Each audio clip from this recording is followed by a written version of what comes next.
और अब देखिए सुपर 50। बिहार चुनाव में प्रचंड जीत के बाद सरकार बनाने की कवायद तेज। सूत्रों के मुताबिक 18 या 19 नवंबर को एनडीए विधायकों की बैठक संभव। पटना में कल आरजेडी के नवनिर्वाचित विधायकों की बैठक। चुनावी में हार की होगी समीक्षा। बिहार के नतीजों पर सीपीआई-एमएल का बड़ा दावा। दीपांकर भट्टाचार्य बोले, मुस्लिम डिप्टी सीएम की घोषणा नहीं करना भारी पड़ा। दीपांकर भट्टाचार्य बोले, महागठबंधन की गलतियों से ओवैसी को फायदा हुआ।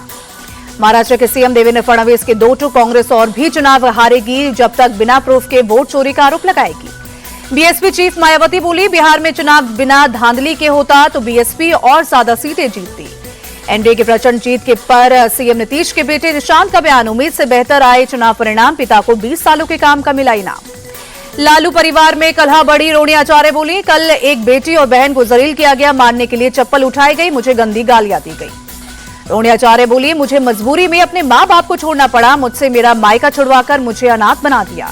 बीजेपी नेता अश्विनी चौबे बोले, लालू यादव अपने कर्मों का फल भोग रहे हैं, उन्होंने बिहार को जातियों में बांटा, अब उनका परिवार बंट रहा है।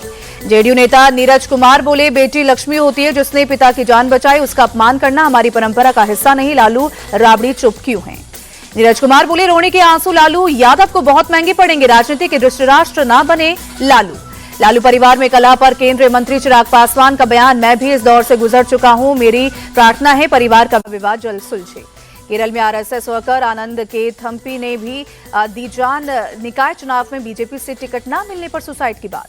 आनंद के थम्पी के सुसाइड पर बोले कांग्रेस सांसद शशि थरूर, बीजेपी को इसकी जांच करनी चाहिए, पार्टी में आखिर क्या चल रहा है। केंद्रीय गृह राज्य मंत्री बंटी संजय का आरोप, तेलंगाना में नॉन बीजेपी पार्टियां मुस्लिम तुष्टीकरण की पॉलिटिक्स कर रही है। आंध्र प्रदेश के सीएम चंद्रबाबू नायडू बोले, आर्थिक बदलाव ने देश की दिशा बदल दी, 1 साल में भारत तीसरी बड़ी अर्थव्यवस्था बन जाएगा। सीजेआई बीआर गवई की 2 को वो अब भी अनुसूचित जातियों के आरक्षण में क्रीमी लेयर को बाहर रखने के पक्ष में है।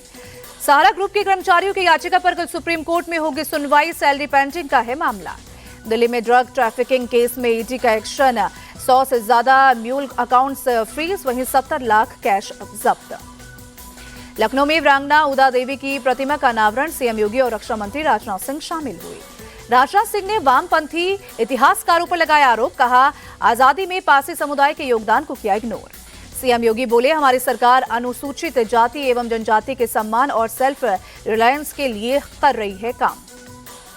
दिल्ली में यूनाइटेड हिंदू फ्रंट का प्रदर्शन, 10 नवंबर को लाल किले के पास हुए आतंकी ब्लास्ट के खिलाफ प्रोटेस्ट। दिल्ली कार ब्लास्ट मामले में एक और खुलासा, धमाके वाली जगह से 9 mm कैलिबर के 3 कारतूस बरामद मिले। वहीं दिल्ली ब्लास्ट के तार पाकिस्तान से जुड़े सूत्रों के मुताबिक विदायन मॉड्यूल लीड कर रहा था। डॉक्टर मुजफ्फर जैश की मदद से दुबई के रास्ते अफगानिस्तान गया था। जैश ने डॉक्टर मुजफ्फर को अफगानिस्तान में दिलाई थी ट्रेनिंग। इसी साल 22 अगस्त को अफगानिस्तान गया था मुजफ्फर।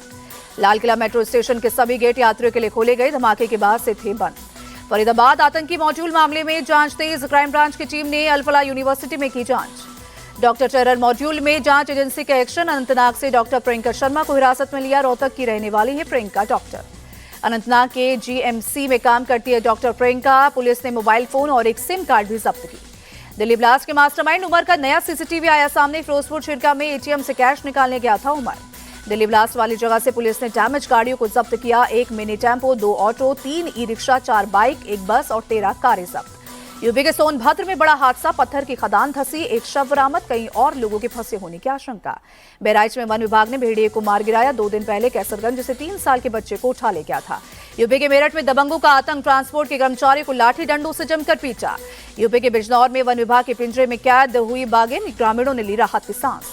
मध्य प्रदेश के ग्वालियर में कार और ट्रैक्टर ट्रॉली के बीच जोरदार टक्कर, हादसे में 5 लोगों की मौत। राजस्थान के जोधपुर में ट्रक और टेम्पो के बीच टक्कर, 5 लोगों की मौत, 14 लोग घायल। नवी मुंबई में एमएनएस कार्यकर्ताओं ने हिंदी भाषी शख्स को पीटा, मराठी महिला से दुर्व्यवहार का आरोप। जम्मू कश्मीर के बड़गाम में डंपर और टाटा सुमो की टक्कर, 4 लोगों की मौत, कई घायल। छत्तीसगढ़ के सुकमा में सुरक्षा बलों ने 3 नक्सलियों को मार गिराया, तीनों पर था 5 लाख का इनाम। लखनऊ में अतिक्रमण के खिलाफ एक्शन, 13 अवैध प्लॉटिंग पर निगम का बुलडोजर चला। चीन ने जापान में पढ़ रहे चीनी स्टूडेंट्स को किया अलर्ट, कहा जापान में लगातार सुरक्षा का खतरा बढ़ रहा है।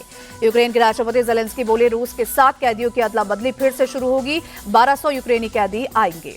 यूएन की मदद से स्थानीय संस्थाओं ने गाजा को फिर से बसाने का उठाया बेड़ा, मलबे हटाने का काम शुरू किया। भारत अपने घर में 15 साल बाद साउथ अफ्रीका से हारा। कोलकाता टेस्ट में टीम 9 विकेट पर 93 रन ही बना सकी।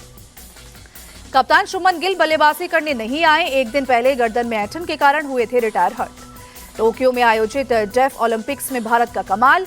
शूटिंग में धनुष ने गोल्ड और मोहम्मद मुर्तजा ने जीता सिल्वर। ओलंपिक्स में महिला खिलाड़ियों का कमाल। माहित संधू ने सिल्वर और कोमल मिलिंद वाघमारे ने जीता ब्रॉन्ज।